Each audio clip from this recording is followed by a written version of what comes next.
Great. Well, so the first topic I wanted to talk about tonight is the idea that life doesn't have to be so serious. And this is largely influenced by Alan Watts. So this is something he talks about sometimes. And the basic idea is that, well, we should start off with some semantics. So when I say serious in this sense, the way I define serious is that something's serious when there's a tragic outcome possible. So, we take things seriously when there's something tragic that we're trying to avoid happening.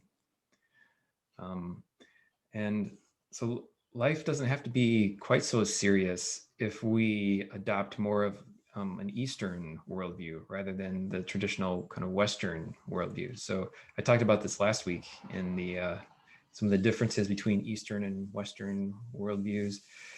Here in the West, we tend to be very serious about most things, and a lot of that is influenced by our religions. So especially Christianity is a very serious religion. There's very clear-cut good and evil, and if you're a good person, you go to hell for the rest of eternity, and if you're a bad person, if you're a good person, you go to heaven for the rest of eternity. If you're a bad person, you go to hell, and your immortal soul spends the rest of eternity in hell. So that's very, very serious. But in contrast, the Eastern religions don't have anything so serious. So I talked before about the Hindu worldview, where the world is essentially a big drama or a big play, and we're all actors played by God. So we're all the universal consciousness incorporating into these physical bodies, and the main goal of existence is just to have experiences of separateness so that we can know the experience of oneness. So it's much less serious than Christianity. There's no good and evil, there's no hell or heaven. It's all more just about experience. And similarly, the Taoist worldview is more views life more as just one big organism that's continuously growing and evolving, and the world and the universe just kind of spontaneously grew out of itself, and we grew out of the world, and life in our lives, it's all just the world growing and evolving. So again, there's no right and wrong, there's no heaven and hell. And so with these less serious worldviews, it's much easier to adopt a much more relaxed view of life, not get so worked up about things. And it's much easier to take a deep breath and step back and um, respond to life rather than react to life. Because especially, so I want to continue with this Taoist worldview. When when we believe that the world is just growing and evolving naturally, along with that idea is that nothing wrong really happens, that everything happens in the only way that it can, given the preceding circumstances and factors that led up to that moment. And so things work out the only way they can. And this is different than things working out the way they're supposed to, because so it's not when you use that word supposed to, that implies things like predetermination and foreordained, and that we don't have free will, we can't influence the world. And the Taoist worldview is not like that at all. I mean, not like some other worldviews where everything's part of God's plan and things are set and we don't have free will.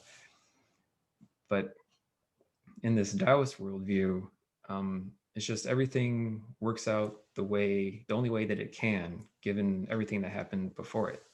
And so that doesn't mean we can't influence our lives, or we can't influence the world.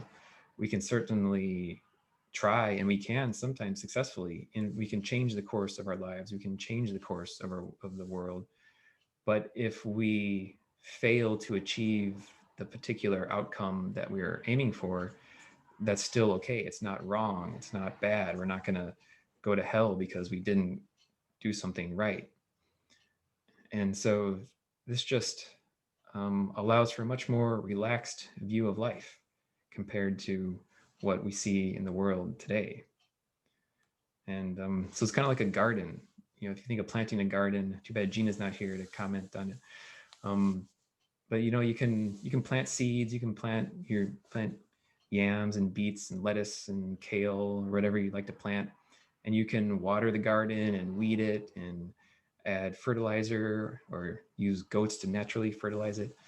But sometimes, no matter what you do, you're not going to grow the crops that you want, or the crops aren't going to grow as well as you hope they would. Maybe there's not enough rain, or maybe there's something wrong with the soil. Maybe there's limestone decomposing in the soil and it's increasing the acidity and it's not ideal. So there can be factors from previous circumstances that are still working themselves out that prevent us from achieving the outcome that we want to achieve.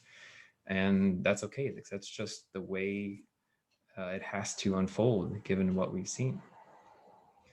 And so we can still be sincere about things. That's doesn't mean we don't take anything seriously.